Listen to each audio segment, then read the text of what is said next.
Hello नमस्कार दोस्तों, मैं एक सर आपका स्वागत करता हूँ एक नई इंटरेस्टिंग यूट्यूब वीडियो पर।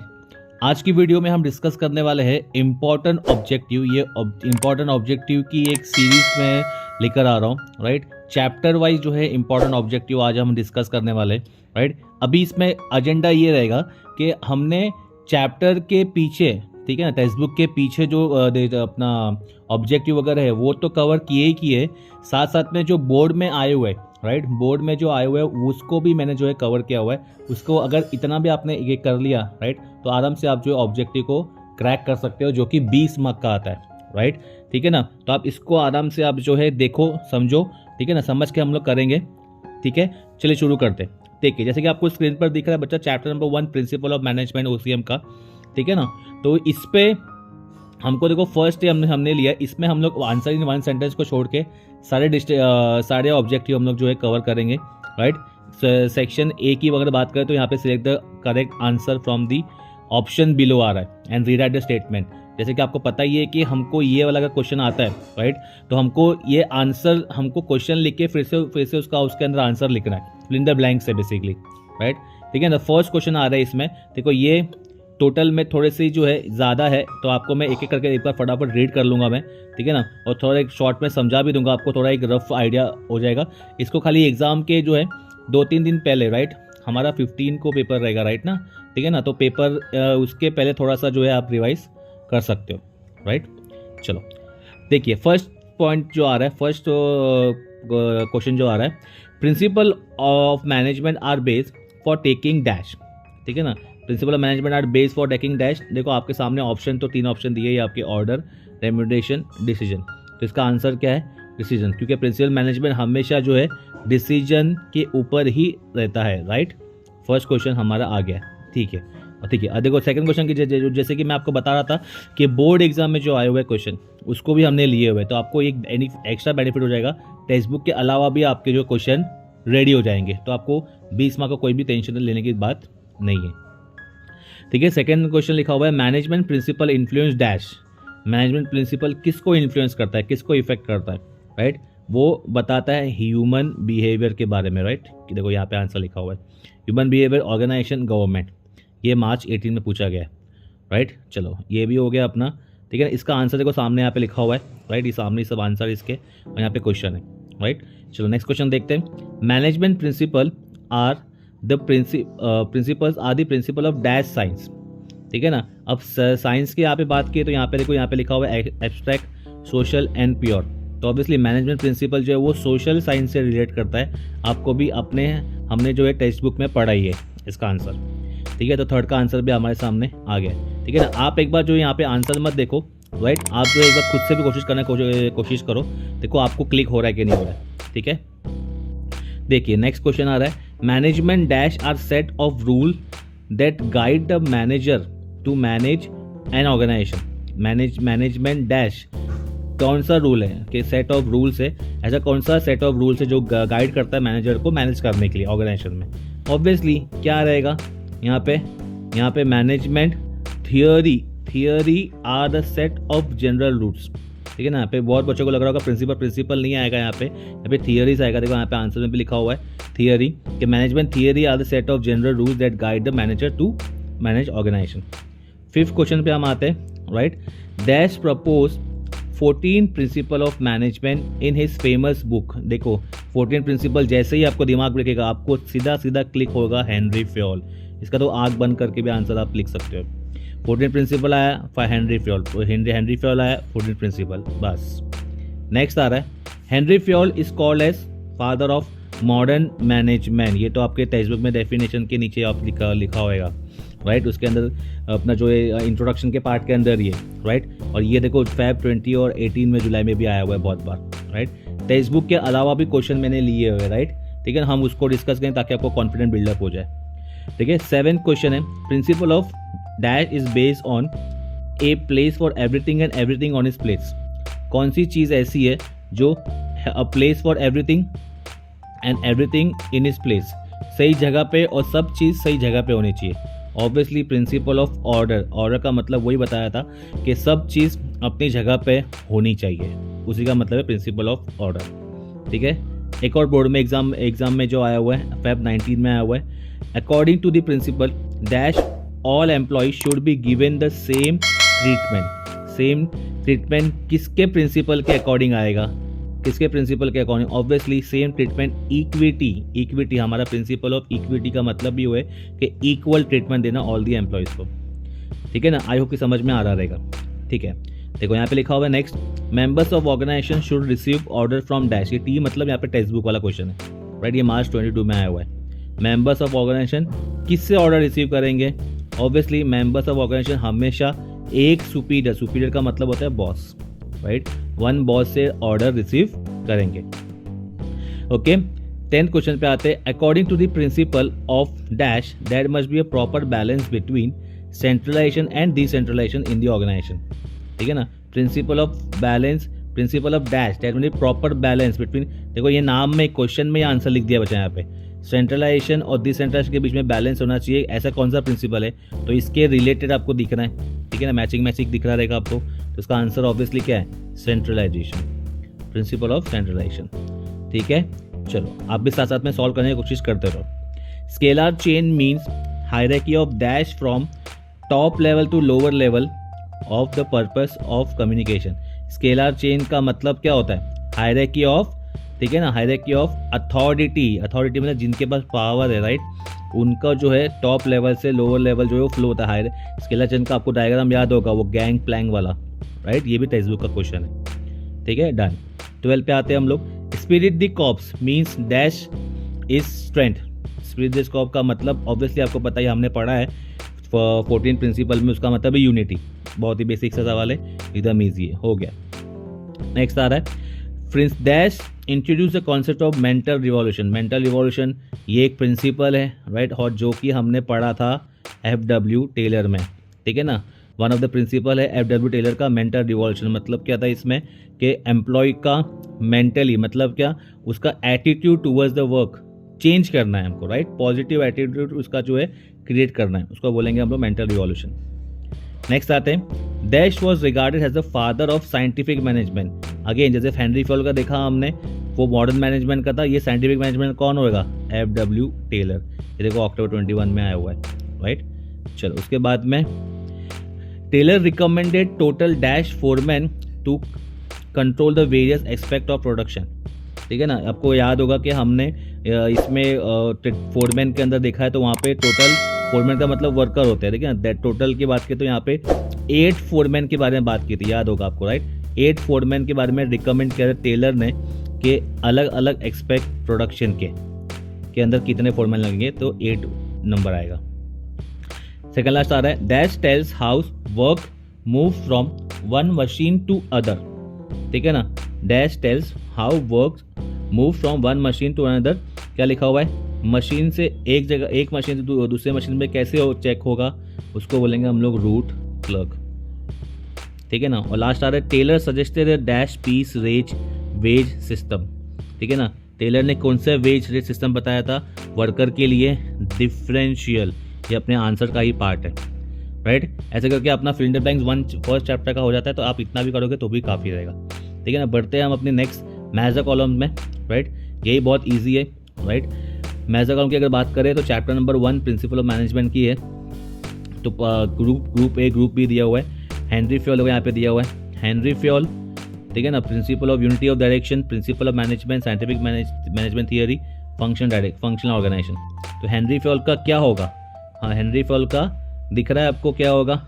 हेनरी फ्योल इज क्या, देखो यहाँ पे आंसर भी लिखा हुआ है, पर आंसर आप देखो मत, राइट, आप सोचो उसमें क्या है। हेनरी फ्योल ऑब्वियसली यहाँ पे लिखा हुआ है 1 का जो है जे है, राइट, 1 का जो है जे है, जो कि है मॉडर्न मैनेजमेंट, राइट। ठीक है ना, हमको एग्जाम में कैसे लिखना है, हमको यहाँ पे जो वर्ड लिखना नहीं, हमको डायरेक्टली यहाँ पे साथ में जो है आंसर लिख देना है, यहाँ पे ऑपोजिट साइड में आंसर लिख देना है, राइट। नेक्स्ट क्वेश्चन आता है, principle of unity of direction क्या है?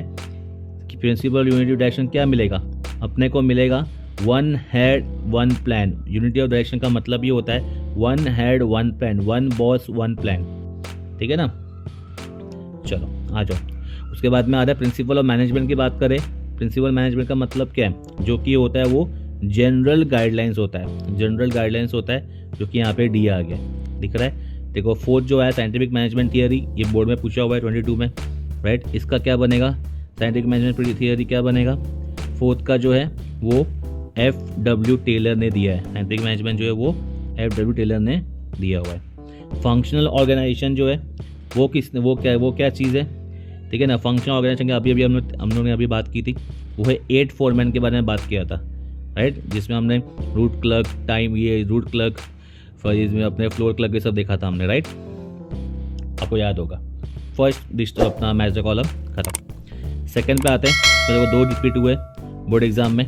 Principle of unity of command, controlling cross और direct communication, principle of stability of tenure, और राइट साइड में ये ऑप्शन दिए हुए हैं, तुमको मैचिंग करना है कि कौन सा राइट आंसर है। Principle of unity of command की बात करें तो February 20 में है, जो कि है इसका क्या बनेगा, यूनिटी ऑफ कमांड। अभी देखो ऊपर वाले में हमने देखा था यूनिटी ऑफ डायरेक्शन, तो यहाँ पे क्या था, 1 हेड 1 प्लान था, ठीक है ना, 1 हेड 1 प्लान था, तो 1 बॉस 1 ग्रुप, राइट। इसमें क्या बात हो रही है, इसमें 1 मैन 1 बॉस, 1 मैन 1 बॉस, तो इसका सी आंसर हो गया फर्स्ट वाले का, राइट। यहाँ पे फर्स्ट वाला होगा, लिख देता हूँ मैं। सेकंड कंट्रोलिंग की बात करें, कंट्रोलिंग में क्या होएगा, कंट्रोलिंग का लास्ट फंक्शन है, लास्ट फंक्शन ऑफ मैनेजमेंट, ठीक है, तो यहाँ पे नंबर 2 लिख दिया। क्रॉस और डायरेक्ट कम्युनिकेशन क्या है उसका, बाद में अपने क्रॉस और डायरेक्ट कम्युनिकेशन ऑब्वियसली हम लोग को यहाँ पे गैंग प्लैंग लिखना है, जो अभी स्केलर चेंज में हमने देखा था। Stability of tenure, principal of stability tenure मतलब क्या है, स्टेबिलिटी टेन्योर क्या है, create sense of belonging, create sense of belonging, क्योंकि ये तो आएगा नहीं, यही बच्चा इसमें अभी, ये वाला डी वाला बच्चा, राइट। जो फर्स्ट फंक्शन ऑफ मैनेजमेंट क्या है, वो तो प्लानिंग है, तो यही बचा, तो ये कॉमन सेंस से अपन भी यूज़ कर सकते हैं। इसी प्रकार मेजर कॉलम भी खत्म हो जाता है, राइट। अब अभी 1 वर्ड के ऊपर आते हैं हम, राइट। 1 वर्ड जो है अगेन इसमें 11 1 वर्ड दिए हुए। अब आप कोशिश करना, इसमें जो काफ़ी रिपीटेड क्वेश्चन भी दिए दिख रहा है, ठीक है। Let's start. Father of modern management कौन है, फादर ऑफ मॉडर्न मैनेजमेंट मैंने आपको बताया था, अभी भी अपन हमने जो है इसमें भी देखा है, फिलिंडर ब्लैंक से भी देखा है, तो Henry Fayol is the father of modern management, right. Principal of management that says work should be divided into parts, देखो 2 बार आया हुआ बोर्ड एग्जाम में। प्रिंसिपल, ऐसा कौन सा प्रिंसिपल मैनेजमेंट है जो डिवाइड करने को बोलता है, obviously first principle division of work है, principle of division of work, हमको एक वर्ड में लिख देना है, राइट। नेक्स्ट आ रहा है principle of management which says unity strength, unity strength कौन बोलता है, एकता में अनेकता, वैसा, तो principle of spirit the corps. Father of scientific management कौन है, FW टेलर, जो आपको ऑलरेडी सब पता ही है, right. The scientific principle which focuses on change in attitude of employee and management towards each other, ठीक है ना, जो चेंज एटीट्यूड, मैंने अभी ये बताया था आपको, जो एक प्रोसेस होता है जो एटीट्यूड ऑफ एम्प्लॉय चेंज करता है, एटीट्यूड मतलब थिंकिंग, राइट, उसको बोलते हैं मेंटल रिवॉल्यूशन। नेक्स्ट आ रहा है the principal which deals with to do work in innovative way, principle of initiative, right, ठीक है। चलो उसके बाद देखते हैं principal which is based on place for everything and everything is place, अभी हमने देखा फिल इन द ब्लैंक्स में, सब अपनी जगह पे और अपनी जगह पे सब कुछ, राइट, सब कुछ अपनी जगह पे, उसको बोलेंगे प्रिंसिपल ऑफ ऑर्डर। ये बहुत ही ईजी है, टेक्स्ट बुक वाला क्वेश्चन है, राइट। नेक्स्ट आ रहा है the study of movement of an employee has well as machine while completing particular task, ठीक है ना।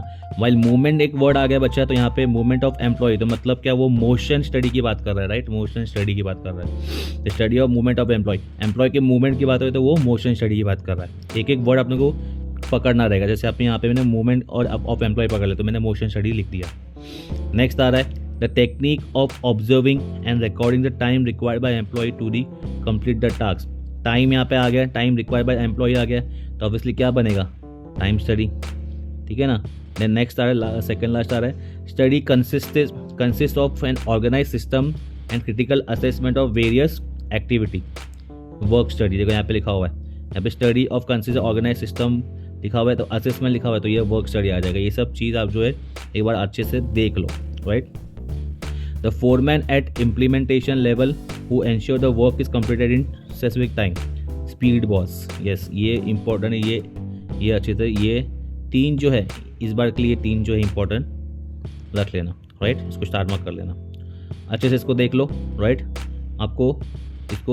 आप इसके नोट्स भी बना लो चाहिए तो, राइट। आप जो इसको वीडियो को देख के भी आप जो आराम से रिवाइज कर सकते हो। चलो आगे बढ़ते हैं ट्रू और फॉल्स की ओर। ठीक है। ट्रू और फॉल्स की बात करेंगे हम लोग।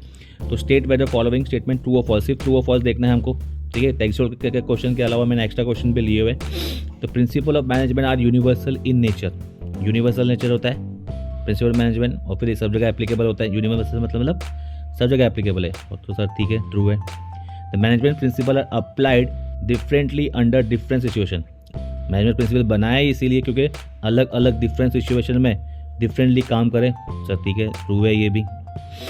Only some principle of management are important, wrong है ये, समझ में आ रहा है। सभी के 14 प्रिंसिपल क्या है बच्चा, इंपॉर्टेंट है, तो ये क्या आएगा, false, right. Fourth, F W. Taylor has propose 14 principle, F W. ने नहीं किया है, किसने किया है, हेनरी फ्योल ने किया है, ऑब्वियसली इसका भी क्या आएगा, false. Each member, fifth question, each member of organisation should receive order only from one superior, ठीक है ना। ये तो ऑब्वियस टेक्स्ट बुक का क्वेश्चन है, एक मेंबर को एक ही सुपीरियर मतलब बॉस से ऑर्डर लेना चाहिए, yes true. Principle of equity suggest that remuneration should depend on departmental and not on the level of which subordinate are working, simple है, ये फॉल्स आएगा। ऐसा नहीं, प्रिंसिपल इक्विटी क्या बोलता है, प्रिंसिपल इक्विटी बोलता है सबको इक्वल समान जो है ट्रीट करना है, राइट। और जिसको जो है अपने अपने हिसाब से जो है जो कौन सी पोजीशन पे उसको हिसाब से उसको सैलरी मिलनी चाहिए। 7 क्वेश्चन है, F W. Taylor is known as father of scientific management, obviously yes. Rule of thumb किसने बनाया, are based on personal judgement of the manager, किसने बनाया rule of thumb, personal judgement of the management, obviously ये तो ही होता है। Rule of thumb पता है आपको, जो देख के डिसीजन देना रहता है, right. Science not rule of thumb, F W. का first principle. Employees and management should treat each other as two pillar of the organisation, ठीक है ना। ऑब्वियसली ये तो ऑब्वियसली ट्रू ही रहेगा, क्योंकि जितना ज़रूरी एम्प्लॉय है उतना ज़रूरी मैनेजमेंट, एम्प्लॉय भी उतना ही ज़रूरी है कंपनी के लिए। नेक्स्ट आ रहा है, motion study is technique used to for fixing the standard time to do so और particular task. Motion study sorry method study है, मेथड स्टडी मतलब वो तो टेक्निक है, वो तो मेथड है, ठीक है ना। ये स्टैंडर्ड टाइम फिक्स करने के लिए नहीं है, तो इसका क्या आएगा, फॉल्स आएगा। नेक्स्ट आ रहा है, instruction clerk ensure that work is done as per the specified standard, obviously instruction clerk का काम क्या है, सिर्फ इंस्ट्रक्शन देना, ठीक है ना। उसको जो है वो देखना नहीं, उसका वो काम नहीं है कि भाई स्पेसिफिक स्टैंडर्ड से काम हो रहा है क्या नहीं हो रहा है, देख खाली इंस्ट्रक्शन देना काम है, इसके लिए इसका क्या आ जाएगा, फॉल्स है। Next, differential piece rate wage plan motivates the employee to attain higher standard performance and earn wage at higher rate, obviously differential अलग अलग लोगों का अलग अलग rate of piece rate wage plan रहेगा, तो उनसे क्या होगा, मोटिवेट होगा एम्प्लॉय और भी मेहनत करने पर, तो इसका आंसर क्या होगा सर, ट्रू होगा। Last, Henry Fayol has given different technique of management, क्या दिया है, डिफरेंट टेक्निक ऑफ मैनेजमेंट दिया है, डिफरेंट टेक्निक तो उसने दिया है ना भाई, किसने दिया है, एफ.डब्ल्यू. टेलर ने, इसके लिए इसका आंसर क्या होगा, फॉल्स। आई होप कि समझ में आ रहा रहेगा। तो ये ट्रू और फॉल्स इतने भी आप फर्स्ट चैप्टर करके जाओ तो भी आपको आराम से आप जो है क्रैक कर सकते हो। फाइंड द ऑड मैन की अगर बात करेंगे तो यहाँ पे 4 ही है, principle of authority and responsibility, motion study, principal of division of work, principal of discipline, सब प्रिंसिपल की बात हो रही है, बस बीच में एक जो है ये और कुछ दिख रहा है, तो ये अपना क्या हो गया, motion study is the answer. Next, principle of discipline, principle of equity, principle of responsibility, principle of spirit corps, again सब प्रिंसिपल लिखा है, यहाँ पे डिवीजन ऑफ रिस्पॉन्सिबिलिटी जो है वो अलग दिख रहा है, ठीक है ना।